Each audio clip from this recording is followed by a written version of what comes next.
বিসমিল্লাহির রহমানির রহিম। মৎস্য ন্যায়ের যুগে আমরা প্রবেশ করেছি। বড় মাছ যেমন ছোট মাছদের ভক্ষণ করে, তদ্রূপ বড় কর্পোরেট ব্যবসায়ীরা ক্ষুদ্র মাঝারি ব্যবসায়ীদের ব্যবসা অন্যায়ভাবে কুক্ষিগত করছে রাষ্ট্রীয় সহযোগিতায়। উদাহরণস্বরূপ, যারা ইটের ভাটার ব্যবসা করেন তাদের উপর চলছে রাষ্ট্রীয় নির্যাতন। পরিবেশ অধিদপ্তর নামে রাষ্ট্রীয় প্রতিষ্ঠানটি ইটভাটার মালিকদের কাছে মূর্তিমান আতঙ্কের নাম। সরকারি নির্দেশনা মেনে হাওয়া ভাটা করার পরও বিভিন্ন অজুহাতে লাইসেন্স নবায়ন না করে তাদের উপর চলে নগ্ন বহুমাত্রিক নির্যাতন। অথচ রাষ্ট্রীয় আর একটি প্রতিষ্ঠান কাস্টম এক্সাইজ ভ্যাট 5 লক্ষ টাকা বাৎসরিক ট্যাক্স আদায় করছে এবং মালিকরা আয়করও দিচ্ছে। বড় কর্পোরেট ব্যবসায়ীরা পরিবেশ বান্ধব নাম দিয়ে 4% ইন্টারেস্ট ব্যাংক থেকে ঋণ নিয়ে এই ব্যবসা করছে। ইট পোড়াচ্ছে, উর্বর জমির মাটি ব্যবহার করছে।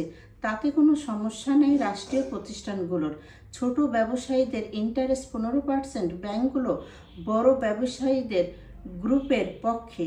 ইটভাটার মালিকরা নিজেদের সুরক্ষার জন্য ইটভাটা মালিক সমিতির নামে যে সংগঠন করেছেন তার বেশিরভাগ সভাপতি ও সেক্রেটারিরা আপনাদের সমস্যার সমাধানের পরিবর্তে বিভিন্ন তোষামোদ প্রক্রিয়ায় নিজেদের এবং তাদের প্রিয় কয়েকজন এর সুরক্ষায় রাষ্ট্রীয় প্রতিষ্ঠানের কর্মকর্তাদের সাথে সুসম্পর্ক বজায় রেখে চলে। ফলে তাদের প্রতিষ্ঠান নিরাপদ থাকে।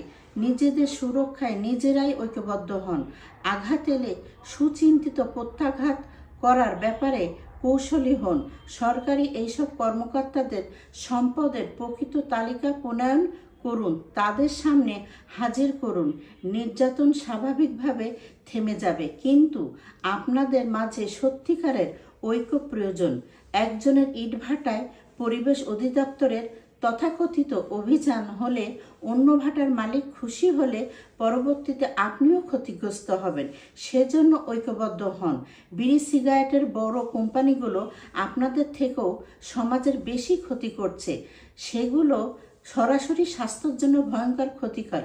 সেগুলো বন্ধ করছেন না কেন? প্রশ্ন তুলুন। আপনাদের পরিবেশের প্রতি যে ক্ষতি, সে কারণে আপনারা প্রশাসনকে বলুন।